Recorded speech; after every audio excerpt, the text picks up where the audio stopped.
Jadi kali ini saya akan menjelaskan progres untuk percobaan 41. Dapat dilihat bahwa kode yang telah saya buat seperti ini.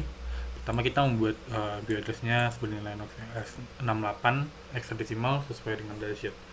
Kemudian kita bikin transmission, ini setupnya kita bakal bikin transmission daripada MPU address, kemudian kita write ininya, kemudian kita write 0 lagi, kemudian kita end transmissionnya.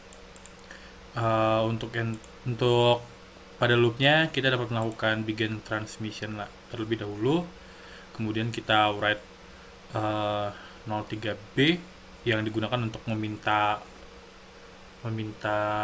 akses atau data dari ini address register awal yang akan diakses pada MPU. Kemudian kita akan transmisinya di end-nya dibuat sebagai false supaya transmisinya tetap berjalan. Kemudian kita akan akses register dari MPU address dengan yang kita ambil tuh hanya 6 bit saja. Kemudian kita akan normalisasi datanya dengan mengalihkan nilai ini. Kemudian kita akan kalkulasi pitch dan roll. Kemudian kita akan memprint nilai pitch dan roll. Oh iya, untuk yang 06B itu gunanya untuk power management dan write itu untuk membangunkan MPU-nya. Seperti itu. Kemudian untuk rangkaian yang telah dibuat dapat dilihat pada gambar. Saya membuat rangkaian yang sama untuk percobaan 1 dan 2. Dapat dilihat bahwa nanti akan dihubungkan dengan PC untuk serial printnya. Progres yang telah saya buat, saya telah berhasil untuk mengirimkan data dari itu untuk membuat rangkaiannya dan ini mengirimkan data menuju PC seperti itu. Terima kasih. Untuk hasil dari kodenya dapat dilihat seperti ini dan rangkaiannya seperti ini. Dengan ini adalah CMPS. Kemudian jika kita melihat pada serial monitor, kita bisa melihat bahwa ada pitch dan roll yang terjadi. Kemudian jika kita memutar rollnya, maka dapat dilihat bahwa pitch dan rollnya juga akan bergerak sesuai dengan perputaran yang ditunjukkan oleh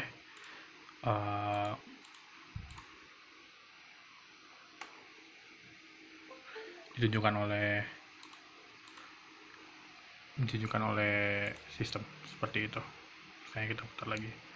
Hal yang menarik adalah kalau misalnya roll itu tuh berhubungan dengan putaran arah rose-nya dan pitch itu tuh berhubungan dengan putaran arah pitch seperti itu.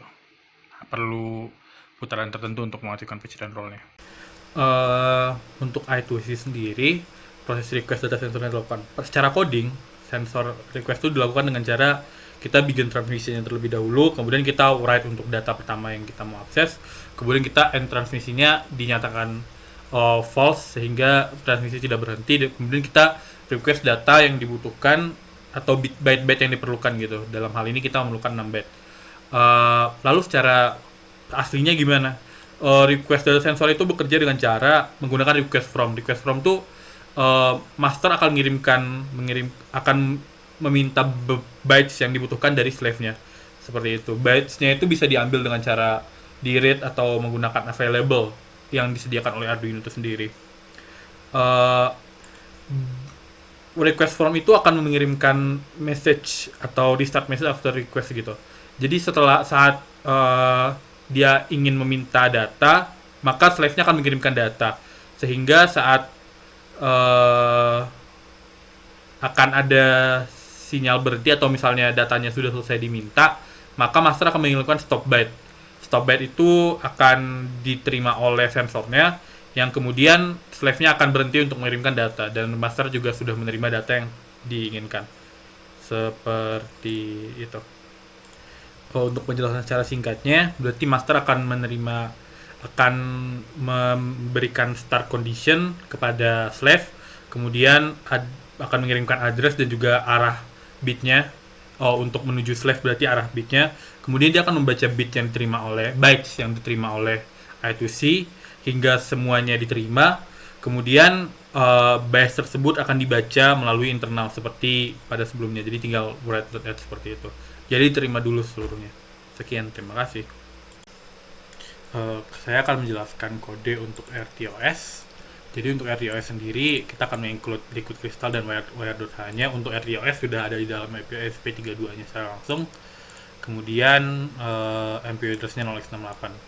Setelah itu kita akan sama seperti percobaan sebelumnya, kita bakal bikin transmisi untuk I2C-nya, LED-nya kita inisiasi, kemudian mutex-nya kita buat satu mutex, kemudian kita akan start task yang telah dibuat sebelumnya, yaitu sensing, blink, dan itu. Kita membuat sensing tasknya sama seperti kode sebelumnya, yaitu untuk membaca dari wire atau I2C atau sensornya. Kemudian yang perlu dilakukan adalah kita membuat semafor untuk mutex supaya bisa mengganti datanya dan tidak diganggu untuk requestnya.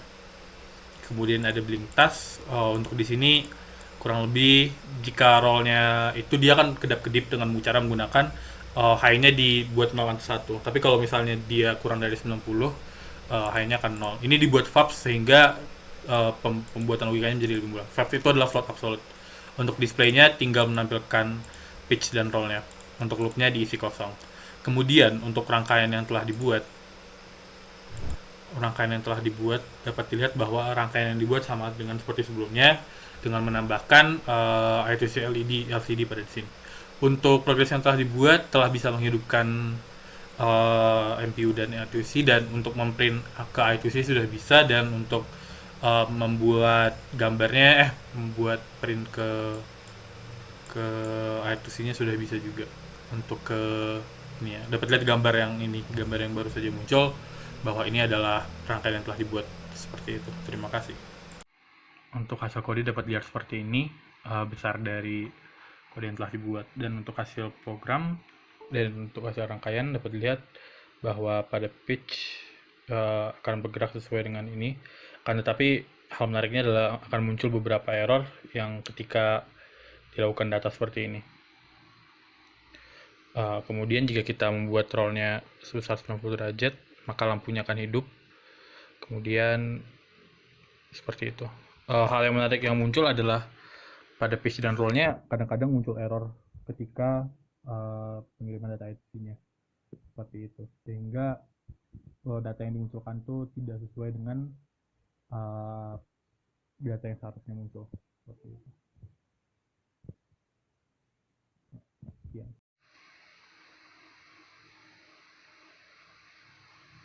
Lalu untuk pertanyaannya, apakah kita memerlukan RTOS untuk project ini? Jawabannya tidak, karena waktu yang dibutuhkan untuk masing-masing task itu cukup cepat, dan juga pada time samplingnya juga lumayan lama ya, untuk 500 second, 100 millisecond, dan 1000 millisecond seperti itu. Jadi sebenarnya RTOS tidak diperlukan. Lalu apa sih gunanya RTOS ini? RTOS itu digunakan untuk sistem yang memerlukan respon yang cepat dari ininya, untuk seberapa cepat kita memerlukan responnya seperti itu. Pada embedded system ada sistem yang memerlukan time critical. Jadi dengan menggunakan RTOS, demand untuk memenuhi real time tersebut itu bisa dipenuhi gitu, karena pada RTOS itu sendiri program berjalan antar task itu dengan menggunakan scheduling, jadi lebih cepat seperti itu. Tidak perlu seperti pada sampling yang memerlukan pengecekan apakah sudah sesuai sampling atau belum. Selain itu, RTOS juga, schedule RTOS itu lebih membuat kita lebih fleksibel untuk menggunakan prioritas, karena pada beberapa program ada yang prioritasnya lebih tinggi dibandingkan program yang lain, sehingga RTOS jadi membuat programnya itu minimal, latency interruptnya menjadi minimal gitu, sesuai dengan sistemnya, sehingga dia menjadi lebih real time lagi untuk beberapa, dan menjadi lebih real time lagi untuk beberapa sistem yang dibutuhkan seperti itu. RTOS juga membuat kesan seakan-akan kita bisa menjalankan task secara bersamaan. Kalau apa yang terjadi bila kita tidak menggunakan RTOS? Pada sampling sendiri tuh bakal muncul keterlambatan atau delay seperti itu pada program yang kita buat, sehingga program menjadi tidak real time seperti itu. Terima kasih.